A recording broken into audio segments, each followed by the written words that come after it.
Look, I know you're scared of spending thousands of dollars on the wrong camera. There's like a million options out there, and comparing them all can feel like a complex math equation. But here's the secret. You need to stop trying to shop for a specific camera and instead shop for a type of creator. You know I'm a big advocate for using your phone until you can't. Because honestly, the best camera is the one that you already have, and you can probably do a lot more with your phone than you think you can. But if we're honest, eventually filming with your phone does get frustrating, whether that's trying to frame a shot of yourself when you're filming with the back camera, or running out of storage and having iCloud constantly harass you to buy more. There's a lot of valid reasons for wanting to graduate from filming everything with your phone and finally buy a camera. I've spent the last 10 years obsessing over cameras for YouTube, trying out dozens of them for all different types of content, and I've taken all of that knowledge and condensed it into this ultimate guide. So if you're stressed out by all the options out there, you can simply copy and paste the kit that I have designed specifically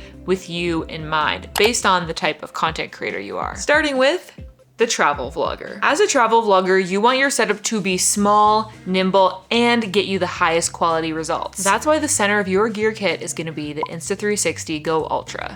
Okay, look, I need you guys to know that I absolutely agonized over which camera to pick for this. And let me tell you, it was a tight race between the Insta360 Go Ultra and the DJI Osmo Pocket 3. I feel like I could make an entire video comparing the pros and cons between the two, so let me know in the comments if that would be of interest to you. But yeah, it was a tough call, but I stand by the Go Ultra. I really do. This camera is absolutely tiny, but it still provides high quality, crisp 4K video up to 60 frames per second. Basically, that means you'll have high quality footage and you can slow it down to get smooth slow motion. But I'll be honest with you, if you compare this camera shot for shot with some of the other cameras I'm gonna talk about, you'll see that the actual quality of the shots is not necessarily out of this world. It's not bad by any means, but it's certainly not cinema level. But when you consider the quality of the image and the size of the camera, I think it's quite impressive. I still think this is the perfect travel vlogger camera because it is so versatile. Obviously, it's small, it easily fits in your pocket, and you can hold it up to vlog no problem. Because of its wide lens, you don't actually have to hold it very far from your face, and you can still get nice framing and show off the background. And with the flip up screen, you can always see what you're shooting to. Its distinctive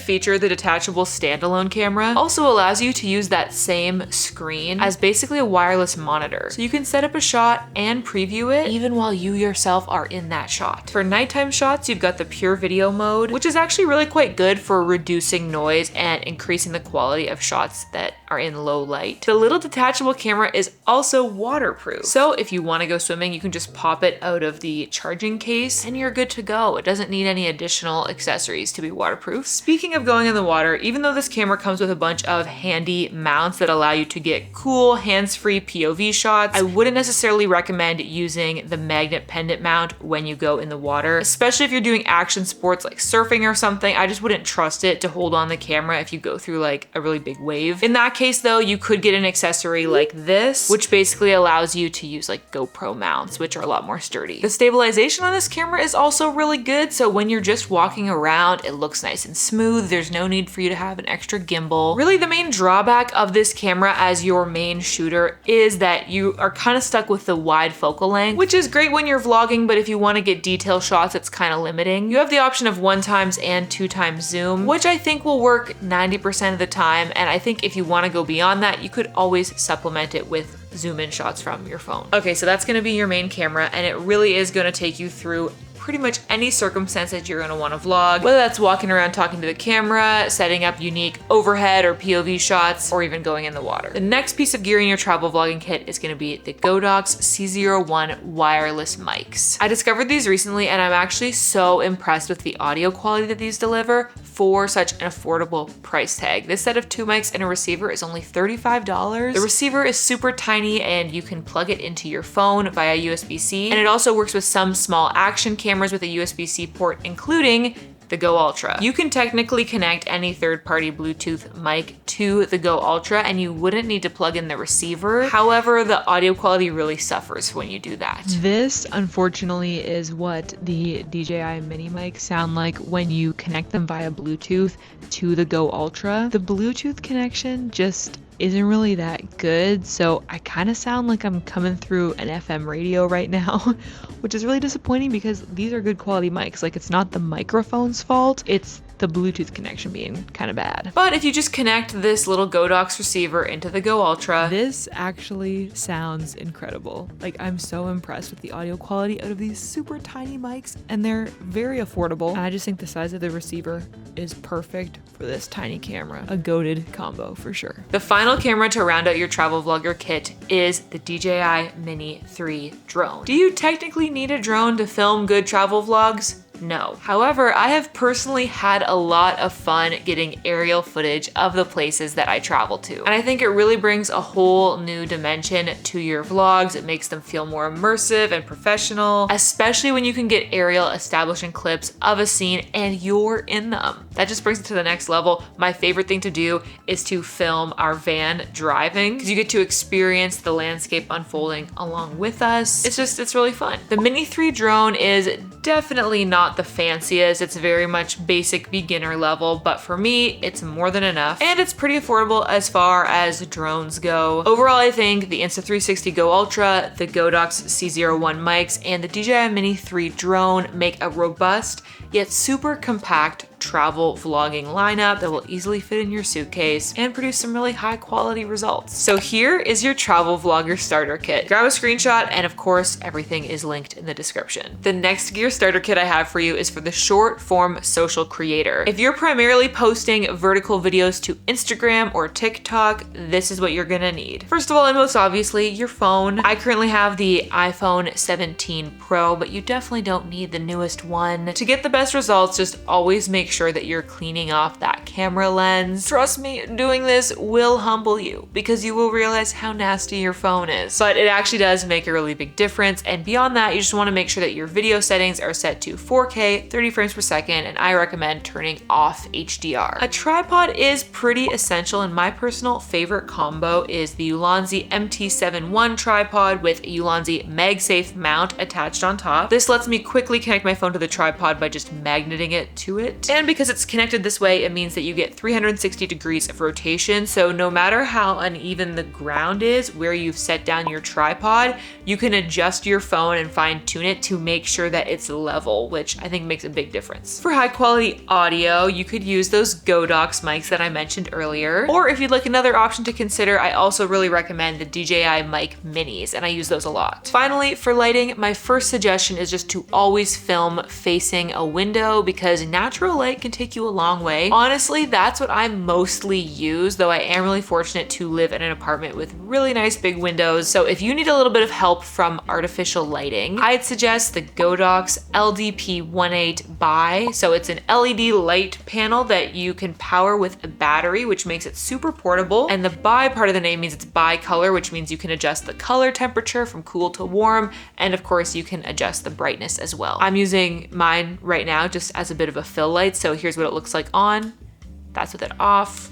Just helps balance out the light from the windows a bit. So here's your short form social creator starter kit. Now, if you are growing a video podcast in 2026, there's a really great camera that you should know about that you might not have heard of before. And it's from Obsbot, the sponsor of today's video. Obsbot just released the new Tiny 3, the latest camera in their lineup of AI powered webcams. The Tiny 3 is perfect for podcasters because it makes your workflow so much more efficient, because you can record directly into your computer, whether you're filming solo episodes or recording online interviews. And I know what you might be thinking. Katie, isn't it just a webcam? Can it really be that good? But that's where Obsbot is built different. Their lineup of tiny cameras is already known for crisp 4K video, and the Tiny 3 is no exception, with a CMOS sensor that delivers wide dynamic range, lower noise, and faster autofocus. Since the Tiny 3 has a larger sensor than most webcams and higher ISO settings, it means that you can still get really good lighting results even in a dimly lit room. And you get some really cool intelligent and automatic tracking and framing features. So if I get up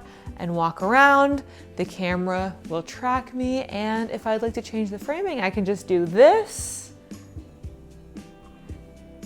Or if my hands aren't free or I forget the gesture, I can just say, zoom out further.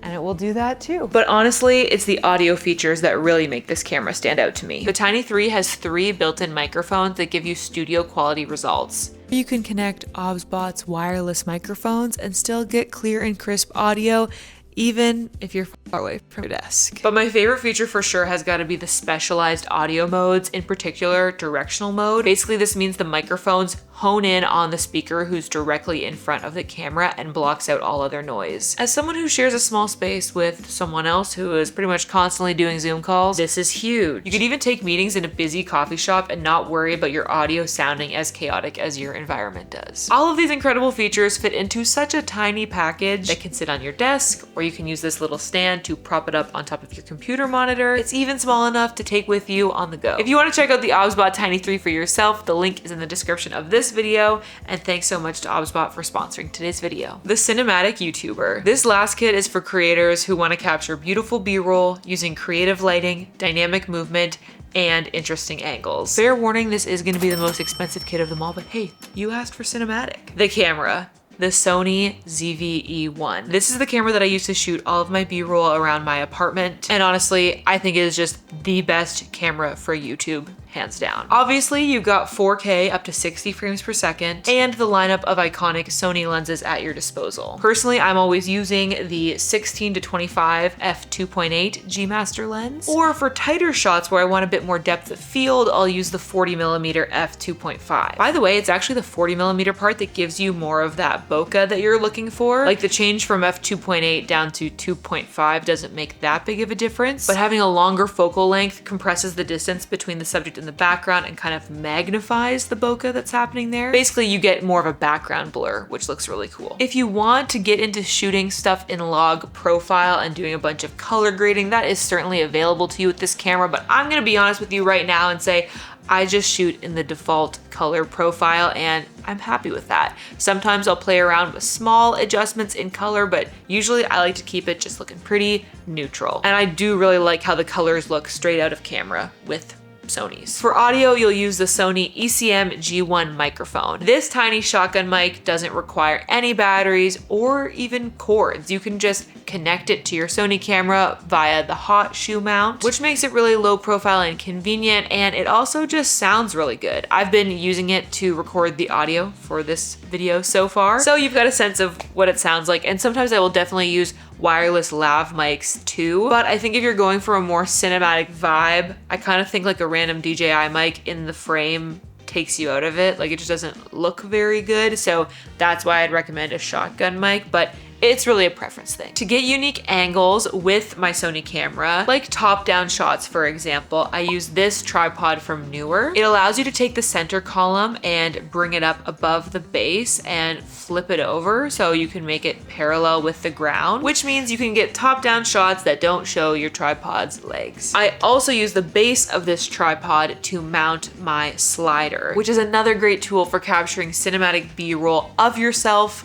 by yourself. I film 99% of my B-roll alone, so if I want any movement in the shot, like a push-in or a pan, I need the slider to do it for me. It's got this remote and a setting for auto looping, which means once I turn it on, it'll just keep moving the camera back and forth, and it's allowed me to get some pretty cool shots. Finally, for some creative lighting options, you could try out the Hobo Light Iris. I use it every now and then. Honestly, I'm trying to get better at being more creative with my lighting and not just doing everything super bright and well lit. And this has been fun to play around with. It looks like a little mini kind of vintage camera, but it's actually an LED light. And you've got different attachments to give you some different cool effects. This is definitely a bonus little gadget. You don't need it, but I do think it's a fun way to play around with some creative lighting options. And finally, here's your cinematic YouTuber starter kit. Once again, it's all linked below. I never want you to feel like the gear you have or don't have is holding you back from creating. You can truly do so much with your phone. And I also think it's easy to feel pressure to just buy the most popular camera or the fanciest camera you've heard of, but it really is so specific to your own situation and the type of content that you want to create. So I hope this guide was a helpful start to give you an idea of what pieces of gear are actually useful